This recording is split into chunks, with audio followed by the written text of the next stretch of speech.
Season 1 की शुरुआत होती है जब वेंसडे अपने स्कूल में उन स्टूडेंट से बदला लेती है जो उसके छोटे भाई को बुली कर रहे होते हैं। इस एक्ट की वजह से उसे उस स्कूल से निकाल दिया जाता है और उसे एक खास जगह भेजा जाता है, नेवरमोर एकेडमी, जो एक मैजिक स्कूल है। इस नए स्कूल में वेंसडे को अपनी साइकिक एबिलिटीज और मैजिक स्किल्स पर कंट्रोल सीखना होता है। साथ ही उसे वहाँ एक साइकाइट्रिस्ट से भी रेगुलर सेशंस करवाए जाते हैं, लेकिन वेंसडे को ये बिल्कुल पसंद नहीं आता क्योंकि वो नेचुरली इंट्रोवर्टेड और इमोशनली कोल्ड है। वो इस एकेडमी से भाग जाने की प्लानिंग करने लगती है और अक्सर एस्केप प्लान सोचती रहती है। उसकी कोल्ड पर्सनालिटी, इमोशन से डिस्कनेक्टेड नेचर और रिबेलियस एटीट्यूड की वजह से उसे स्कूल मेट से कनेक्ट करने में दिक्कत होती है। इसी कारण उसका स्कूल की प्रिंसिपल लैरिसा वीम से भी अक्सर टकराव होता है। इसी दौरान वेंसडे की मुलाकात होती है टाइलर से, जो उसे इस स्कूल से भागने में मदद करने का वादा करता है, लेकिन टाइलर का फादर, जो एक शेरिफ होता है, उसे वेंसडे से दूर रहने को कहता है। टाइलर रिलक्टेंटली पीछे हट जाता है। इस बीच वेंसडे का एक क्लास फेलो उसके खिलाफ प्लानिंग करता है ताकि वो उसे ट्रबल में डाल सके, लेकिन उसकी प्लान पूरी तरह कामयाब होने से पहले ही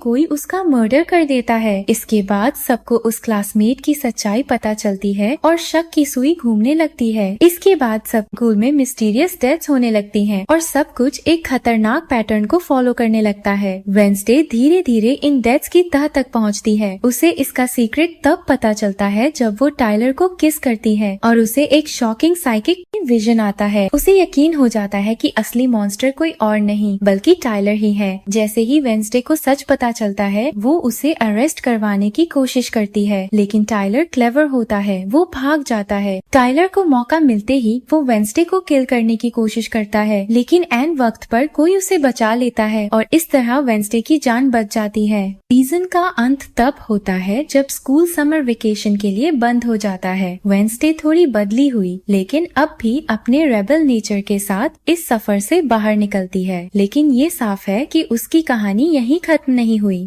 सीजन 1 की पूरी एक्सप्लेनेशन हमारे चैनल पर अपलोड हो चुकी है और उसका लिंक डिस्क्रिप्शन बॉक्स में दिया गया है। सीजन 2 के फर्स्ट एपिसोड की शुरुआत वहीं से होती है जहां सीजन 1 खत्म हुआ था। हमारी प्यारी वेंसडे अब अपनी समर वेकेशंस का पूरा फायदा उठाते हुए अपनी मैजिकल पावर्स को और बेहतर बनाने में लगी हुई है। ऑडियंस ऑलरेडी जानती है कि वेंसडे के पास बचपन से ही कई खास ताकतें थी, लेकिन अब उसने उन पावर्स को और ज्यादा पावरफुल बना लिया है। अब उसका अगला गोल था अपने बचपन का सपना पूरा करना, एक डेंजरस सीरियल किलर को खत्म करना जिसने पहले ही कई मासूम लोगों की जान ली थी और आज भी उसका नाम सुनते ही लोग डर से कांप जाते हैं। अमेरिका रवाना होने से पहले वेंसडे अपनी सबसे खास ताकत यानी अपनी डिसएम्बॉडीड हैंड, जिसे हम सब थिंग के नाम से जानते हैं, को कुछ एविडेंस कलेक्ट करने के लिए भेजती है। जैसे ही वो प्रूफ्स मिलते हैं, वेंसडे अपनी मैजिकल पावर से अपनी साइकिक एबिलिटीज और किलर की 11 वीम विक्टिम की हेल्प से उस सीरियल किलर के बारे में सारी डिटेल्स हासिल कर लेती है। फिर वो अमेरिका के कैंसस सिटी के लिए निकल जाती है।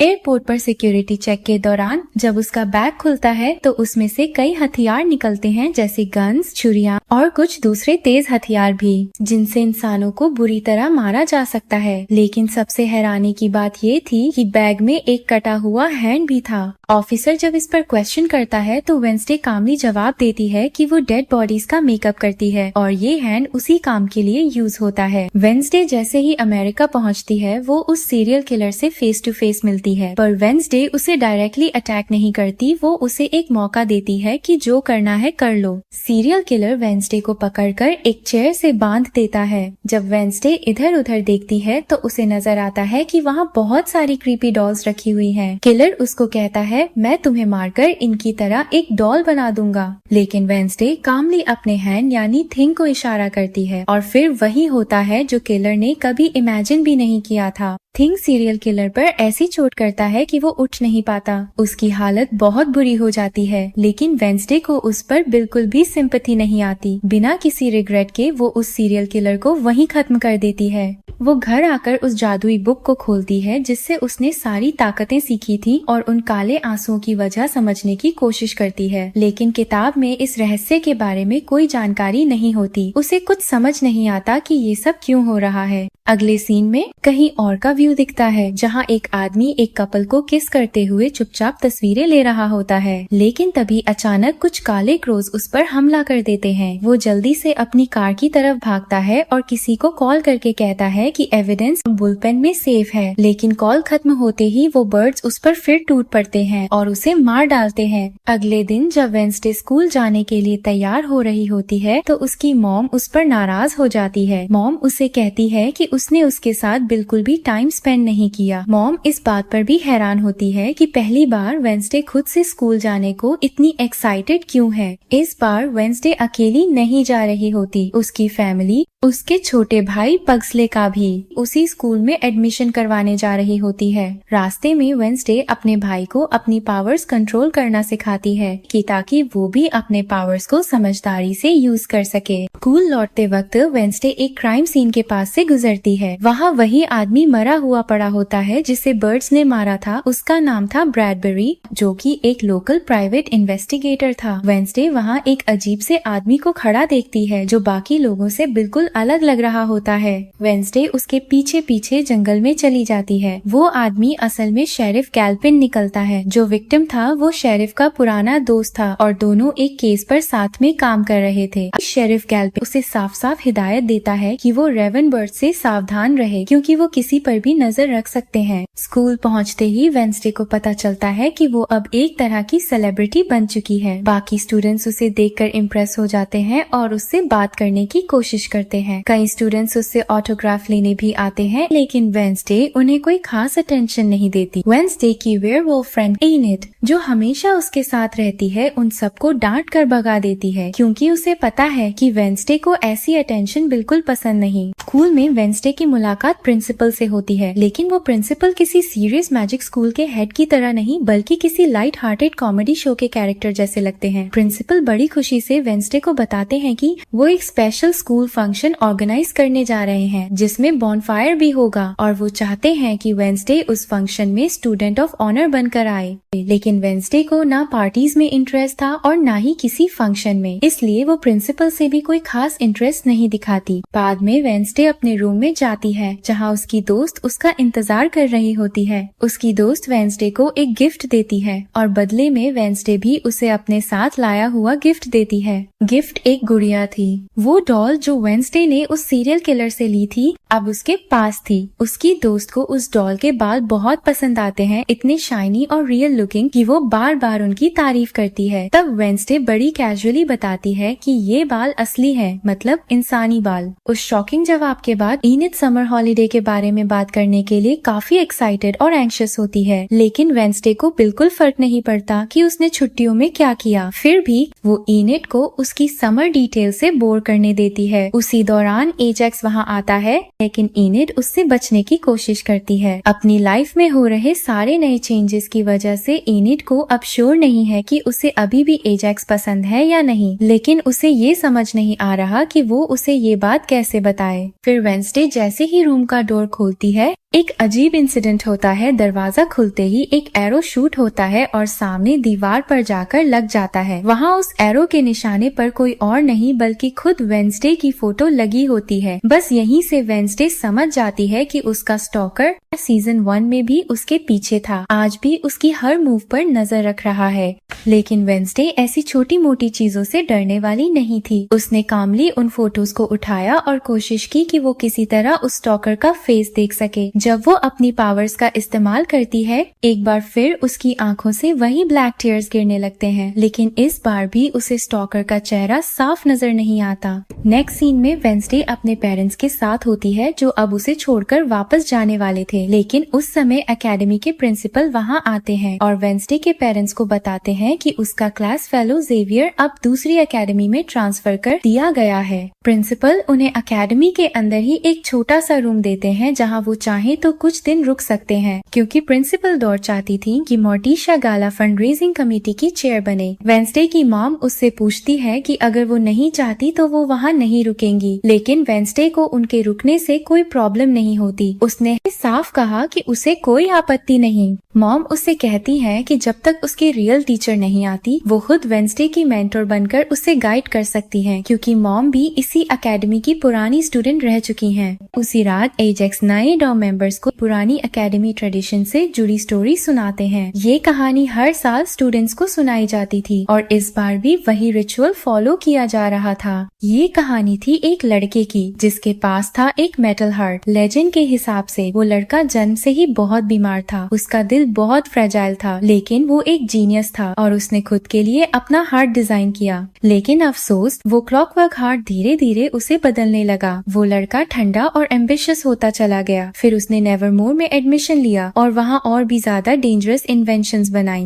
वो नेवरमोर के सबसे ब्रिलियंट माइंड्स में से एक बन गया, लेकिन उसकी एम्बिशन ही उसकी मौत की वजह बनी और उसे स्कल ट्री के नीचे एक अनमार्क्ड ग्रेव में दफनाया गया। वेंसडे का छोटा भाई जब ये कहानी सुनता है तो वो बहुत इंस्पायर्ड हो जाता है। उसे लगता है कि वो भी कुछ बड़ा और हेरोइक कर सकता है। नेक्स्ट सीन में दर्शक पहली बार उसी स्टॉकर को क्लियरली देखते हैं जो सीजन 1 से ही वेंसडे का पीछा कर रहा था। अब भी वो उसकी तस्वीरों को कलेक्ट कर रहा है और इस बार वो वेंसडे की एक फोटो से उसकी आंखें काट देता है, जो उसकी ऑब्सेशन को और भी डिस्टर्बिंग बना देता है। इधर वेंसडे डॉर्म में आती है, लेकिन जैसे ही वो इनिट को अपने वुल्फ पैक के साथ वुल्फिंग आउट करते देखती है वो तुरंत वापस मुड़ जाती है। फिर वो म्यूजिक रूम चली जाती है। वेंसडे का म्यूजिक उस वक्त इंटरप्ट होता है जब न्यू म्यूजिक टीचर कैप्री वहाँ आती है। कैप्री एक म्यूजिक जीनियस है और वो वेंसडे को सलाह देती है कि उसे म्यूजिक के केओस को फील करना चाहिए और खुद को उसमें खो देना चाहिए। लेकिन वेंसडे को कैप्री की ये एडवाइस बिल्कुल पसंद नहीं आती और वो वहाँ से चली जाती है।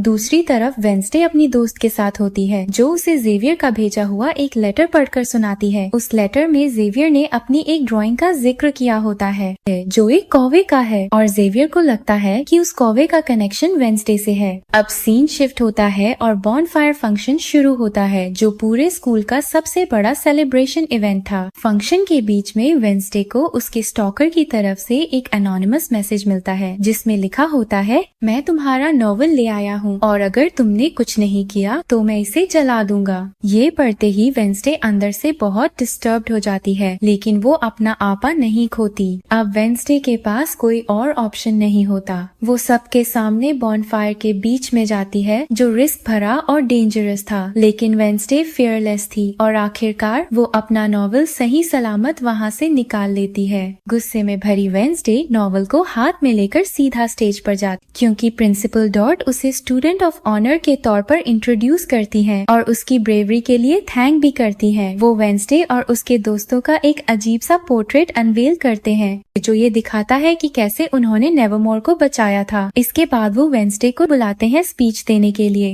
लेकिन अपनी यूजुअल अंदाज में वेंसडे उस पोर्ट्रेट को जला देती है और कहती है कि वो कोई हीरो नहीं है। वो साफ साफ कहती है कि वो सेल्फिश है और लोग उसे किसी पेडेस्टल पर ना रखें। उसकी इस हरकत से इनिट इरिटेट हो जाती है। उसे लगता है कि वेंसडे ने कुछ ज्यादा ही कर दिया। इस दूसरी तरफ जंगल में पक्सले को वो स्कल ट्री मिल जाता है और वो गलती से क्लॉकवर्क हार्ट को एक्टिवेट कर देता है। जमीन से एक ज़ॉम्बी जैसे दिखने वाला मॉन्स्टर बाहर निकलता है और पक्सले उसे क्यूरियोसिटी और डर के मिक्स में देखता रहता है। एपिसोड के एंड में इनिट कोशिश करती है कि वेंसडे को थोड़ा काम करे। जैसे ही वो वेंसडे के शोल्डर पर हाथ रखती है, वेंसडे को फिर से एक साइकिक विजन आता है। इस बार वो इनिट की ग्रेवस्टोन देखती है और उसका गोस्ट उसे उसकी मौत का जिम्मेदार ठहराता है। और इसी धमाकेदार नोट पर एपिसोड 1 का एंड होता है, एक नई मिस्ट्री के साथ और एक नई चैलेंज के साथ। एपिसोड 2 वहीं से शुरू होती है जहां वेंसडे को वो विजन आया था कि वो इनिट की कब्र पर खड़ी थी। जब वेंसडे को होश आता है तो वो मोर्टिशा के साथ उसके कमरे में होती है। मोर्टिशा उसे समझाती है कि उसकी पावर्स पर से उसका कंट्रोल खत्म होता जा रहा है, बिल्कुल उसकी बहन ओफिलिया की तरह। मोर्टिशा कहती है, मैं तुम्हें अपनी बहन की तरह खोना नहीं चाहती। मोर्टिशा समझाने की कोशिश करती है कि उसकी एबिलिटी कोई हथियार नहीं बल्कि एक गिफ्ट है, लेकिन वेंसडे उसकी बात सुनने से इनकार कर देती है। वेंसडे गुस्से में मोर्टिशा से कहती है, ये किताब मुझे मिली थी और मैं इसे किसी और को नहीं दूंगी। फिर वो गुस्से में मोर्टिशा को छोड़कर वहाँ से चली जाती है। स्कूल लौटते वक्त वेंसडे यही सोच रही होती है कि जेवियर ने रेवन को अपनी पेंटिंग में क्यों यूज किया। फिर इन सब को ध्यान में रखते हुए वेंसडे डिसाइड करती है कि वो शेरिफ गैल्पिन के घर जाकर देखेगी क्या हो रहा है। सरप्राइजिंगली जब वो गैल्पिन के घर पहुंचती है तो उसे वो मरा हुआ मिलता है। गैल्पिन भी क्रोस का शिकार बना था। वेंसडे जल्दी से एविडेंस ढूंढने की कोशिश करती है इससे पहले कि पुलिस आ जाए। वो लाश को हाथ लगाकर विजन देखने की कोशिश करती है लेकिन उसे कुछ भी नहीं दिखता। उसकी साइकिक एबिलिटीज इस बार फेल हो जाती हैं। इसी बीच पुलिस पहुंच जाती है जिनकी अगुवाई कर रहा होता है शेरिफ सांटियागो। वो वेंसडे को अरेस्ट कर लेता है। इन्वेस्टिगेशन के लिए वेंसडे को पुलिस स्टेशन ले जाया जाता है जहाँ एक ऑफिसर के पूछने पर वेंसडे बताती है कि टेलर की अपने पापा से नहीं बनती थी तो शायद ये मर्डर उसी ने किया हो। इस पर ऑफिसर कहती है कि टेलर तो टाइट सिक्योरिटी में है, वो यहाँ से भाग ही नहीं सकता। शेरिफ सांटियागो को गैल्पिन के गायब हुए फोन पर शक होता है लेकिन वेंसडे कुछ नहीं कहती। थोड़ी देर बाद गोमेज वहाँ आता है वेंसडे का लॉयर बनकर और उसे बेल पर छुड़ा लेता है। ड्राइव करते हुए वापस जाते समय गोमेज उससे कुछ जवाब मांगता है। वेंसडे को ये जानकर डिसअपॉइंटमेंट होती है कि उसके पेरेंट्स वहीं रुकने वाले हैं। उसे लगता है कि उसकी माँ सोचती है वो भी ओफिलिया जैसी बन जाएगी। वेंसडे ओफिलिया के बारे में पूछती है लेकिन गोमेज कहता है कि इसके बारे में सिर्फ मोर्टिशिया ही जानती है। वो मोर्टिशिया की बहन के पास को उजागर करने से मना कर देता है। अगले दिन यूजीन जो कि पग्सले का रूममेट है जानता है कि पग्सले ने उस लड़के को जिंदा कर दिया है जो लेजेंड का हिस्सा था। अभी के लिए वो मॉन्स्टर यूजीन की बी शेड में छुपा रखा गया है। दोनों उसे एक नाम देते हैं स्लर्प। वेंसडे अपनी खोती हुई शक्तियों को लेकर परेशान थी। आंसर्स ढूंढने के लिए वो वापस गुडीज बुक की ओर जाती है। जब वेंसडे डॉम पहुंचती है वो देखती है कि इनिट खून में लथपथ पड़ी है। उसका गला कटा हुआ है लेकिन तभी इनिट हंसने लगती है। असल में वो वेंसडे से प्रैंक कर रही थी और उसकी शॉक्ड एक्सप्रेशन देखकर बहुत हंसती है क्योंकि आज ऑफिशियल प्रैंक डे है। इनिट को लगता है कि उसकी पिलो पर जो आईबॉल रखा गया है वो वेंसडे ने रखा होगा लेकिन वेंसडे कहती है कि वो तो उसका काम नहीं था। शायद ये भी उसी स्टॉकर की ओर से एक और वार्निंग है। बात करते करते उन्हें स्टॉकर से एक मैसेज आता है। जब वो उस नंबर पर कॉल करते हैं तो गैल्पिन की वॉइस मेल सुनाई देती है। इनिट शॉक में है कि वेंसडे एक और मर्डर मिस्ट्री में फंस चुकी है। वेंसडे इनिट उसे सजेस्ट करती है कि जब तक वो सब समझे इनिट को रूम में ही रहना चाहिए। वेंसडे आईबॉल से साइकिक रीडिंग लेने की कोशिश करती है लेकिन उसे कुछ महसूस नहीं होता। उसकी एबिलिटीज फिर फेल हो जाती हैं। उधर आजेक्स देखता है कि इनिट ब्रूनो के साथ कोजी हो रही है। बदला लेने के लिए पग्सले और यूजीन उसकी मदद करते हैं ब्रूनो से रिवेंज लेने में। बाकी स्टूडेंट्स केयर फ्री मूड में प्रैंक डे एंजॉय करते रहते हैं। वेंसडे प्रिंसिपल डॉट और एक टीचर से मिलने जाती है और पूछती है कि ऐसे आउटकास्ट के बारे में जो बर्ड्स को कंट्रोल कर सकते हैं। टीचर बताता है कि उन्हें एवियन कहा जाता है लेकिन कई सालों से नेवरमोर में कोई एवियन स्टूडेंट नहीं आया है। बियांका जो गाला की फंड रेजिंग लीडर है मोर्टिशिया से मिलती है एक ऑफिशियल स्टूडेंट लिएजॉन के तौर पर। दोनों वेंसडे के बारे में बात करते हैं और फिर डिस्कशन उनकी अपनी मॉम्स के साथ कॉम्प्लेक्स रिलेशनशिप्स पर आ जाता है। बियांका मोर्टिशिया को सजेस्ट करती है कि वो अपनी माम से डोनेशन मांगे लेकिन मोर्टिशिया साफ मना कर देती है कि वो अपनी माँ को कॉल नहीं करेगी। वेंसडे को स्कूल से जाना था लेकिन उसे पता था कि वो सीधा रास्ता नहीं ले सकती, इसलिए वो इनिट का ड्राइविंग लाइसेंस और आईडी चुराकर वहाँ से निकल जाती है। वेंसडे जो अब विलो हिल की ओर जा रही थी वहाँ के ड्राइविंग इंस्ट्रक्टर को डराकर ड्राइव करती है। विलो हिल पहुंचने पर वेंसडे की मुलाकात होती है डॉक्टर फेयरबर्न से जो टाइलर की साइकाइट्रिस्ट है। फेयरबर्न को पहले से अंदाजा था कि वेंसडे कभी न कभी आएगी। वो बताती है कि वो टाइलर के साथ ब्रेक थ्रू नहीं कर पाई है और थॉर्नहिल बिल्कुल भी कोऑपरेट नहीं कर रही है। वेंसडे टेलर से मिलने जेल जाती है। वहाँ टेलर उसे बताता है कि ये जेल काफी खतरनाक है। वेंसडे जवाब देती है तुम्हें यही डिजर्व था। इस पर टेलर कहता है लेकिन तुम्हें भी मुझ जैसे इंसान से ही प्यार हुआ था, मेरे अंदर के उस बुरे इंसान से। वेंसडे उसे उसके पिता की मौत के बारे में बताती है। टेलर सुनकर चौंकता है और कहता है जो भी ये सब कर रहा है अब वो तुम्हें जरूर मारने आएगा। वहीं दूसरी तरफ स्कूल में यूजीन पग्सले को बताता है कि स्लर्प भाग चुका है। इनिट अपने एक फ्रेंड से मिलने जाती है और वहाँ उसे थिंग के नाम से एक पैकेज मिलता है। जब वो खोलकर देखती है तो रियलाइज करती है कि एडम्स फैमिली ने थिंग का बर्थडे भूल ही गए हैं। ये वो उदास हो जाती है और थिंग को कंफर्ट करती है, लेकिन तभी कोई थिंग को उसके छोटे से घर में बंद कर देता है और एनिड और ब्रूनो को किडनैप कर लेता है। दूसरी ओर प्रिंसिपल डॉट बियांका को ऑर्डर देते हैं कि वो अपनी सायरन पावर्स का इस्तेमाल करके मोर्टिशिया को मजबूर करे कि वो अपनी माँ से डोनेशन मांगे, लेकिन फिर ये रिवील होता है कि बियांका अपनी पावर्स डॉट पर यूज नहीं कर सकती क्योंकि उसके पास एक रेलिक है जो उसे सायरन एबिलिटीज से बचाता है। शाम के वक्त जब वेंसडे डॉम पहुंचती है, वो देखती है कि थिंग किसी ने अंदर बंद कर रखा है। थिंग बताता है कि इनिड को किसी ने किडनैप कर लिया है। तभी वेंसडे का फोन बजता है। कॉल स्टॉकर की होती है।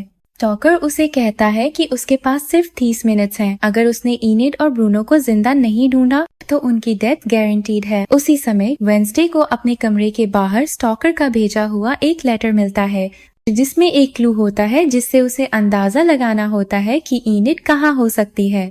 इनिड को बचाने निकलते वक्त वेंसडे की मुलाकात कैप्री से होती है। कैप्री उसे गाला ऑर्केस्ट्रा में शामिल होने का इनविटेशन देती है। वेंसडे साफ मना कर देती है, लेकिन कैप्री इंसिस्ट करती है। उनकी बातचीत के दौरान वेंसडे को एक क्लू मिलता है जिससे वो समझ जाती है कि अगला स्टेप क्या होना चाहिए। वो सीधा म्यूजिक रूम जाती है और क्लू कार्ड पर दिया गया नोट बजाती है। तभी एक रैंडम सी मिस्ट्री डोर खुलती है और वेंसडे थिंग के साथ अंदर चली जाती है। किसी और की भी फुटस्टेप्स सुनाई देती हैं, पर उन्हें दिखता नहीं कि वो कौन है। वो सीक्रेट पैसेज इयागो टावर की ओर जाता है जो कि ऑफिशियली बंद था। वहीं पर वेंसडे और थिंग देखते हैं कि इनिड और ब्रूनो एक दूसरे के ऑपोजिट बांधे हुए हैं। इनिड समझ जाती है कि इस पूरे सीन के पीछे कोई और नहीं बल्कि वेंसडे के आसपास हो रही घटनाएं हैं, लेकिन वो उसे ब्लेम नहीं करती। इनिड और उसका बॉयफ्रेंड ब्रूनो एक दूसरे को खोलने की कोशिश में नीचे गिर पड़ते हैं और इसी दौरान उनका एक किस हो जाता है। इनिड के लिए तो ये किडनैपिंग काफी रोमांटिक एडवेंचर साबित हुई। उधर वेडनेसडे भी सारे रिडल्स सॉल्व करती हुई इनिड और ब्रूनो तक पहुंच चुकी थी। वो थिंग को कहती है कि वो दोनों को आजाद करे। जैसे ही थिंग उन्हें खोलने लगता है, वो स्टॉकर के लगाए जाल में फंस जाता है। उसी समय चाकू और छुरियों से भरी एक भारी मशीन इनिड पर गिरने लगती है। वेंसडे फौरन मशीन की तरफ दौड़ती है और उस पर लिखा रिडल सॉल्व करने लगती है। जल्द ही वो पजल समझ जाती है और उसका सही आंसर दे देती है, जिससे इनिड की जान बच जाती है। उसी वक्त वेंसडे के सामने स्टॉकर प्रकट होती है और चौंकाने वाली बात ये होती है कि वो कोई और नहीं बल्कि उसकी सबसे बड़ी फैन एग्नेस होती है, जिसके पास गायब होने की शक्ति थी। एग्नेस वेंसडे को बहुत आइडियलाइज करती थी। वो उसे ये साबित करना चाहती थी कि वो उससे भी बड़ी डेविल है, लेकिन इनिड को एग्नेस की ये ड्रामा क्वीन वाली हरकतें बिल्कुल भी इम्प्रेसिव नहीं लगती। वेंसडे उससे पूछती है, तुमने गैलपिन को क्यों मारा? एग्नेस कहती है, मैंने नहीं मारा। जब मैं वहाँ पहुँची वो पहले ही मर चुके थे, लेकिन उनके पास जो फोन था वो अब मेरे पास है। तुम चाहो तो रख सकती हो। दूसरी ओर बियांका मोर्टिशिया से मिलने जाती है और अपनी सायरन पावर्स का सटल यूज करके उसे कन्विंस करती है कि वो अपनी माँ को कॉल करे और डोनेशन मांगे। बाद में वेंसडे थिंग से माफी मांगती है कि वो उसका बर्थडे भूल गई थी और उसे एक गिफ्ट भी देती है। जब वेंसडे वापस घर आती है तो उसे पता चलता है कि उसकी गुड़ी की किताब गायब है। वो थिंग से पूछती है, वो कहाँ है? थिंग बताता है कि तुम्हारी मॉम आई थी और मुझसे वो किताब लेकर गई हैं। उसी वक्त वेंसडे खिड़की से रेवन को उड़ते हुए देखती है जो उसकी बिल्डिंग से दूर जा रहा होता है।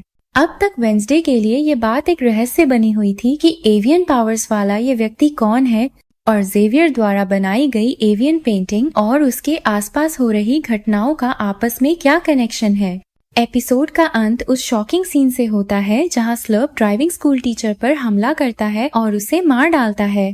वेडनेसडे सीजन 2 पार्ट 1 के रिमेनिंग एपिसोड्स बहुत जल्द हमारे चैनल पर अपलोड किए जाएंगे। Thank you for watching.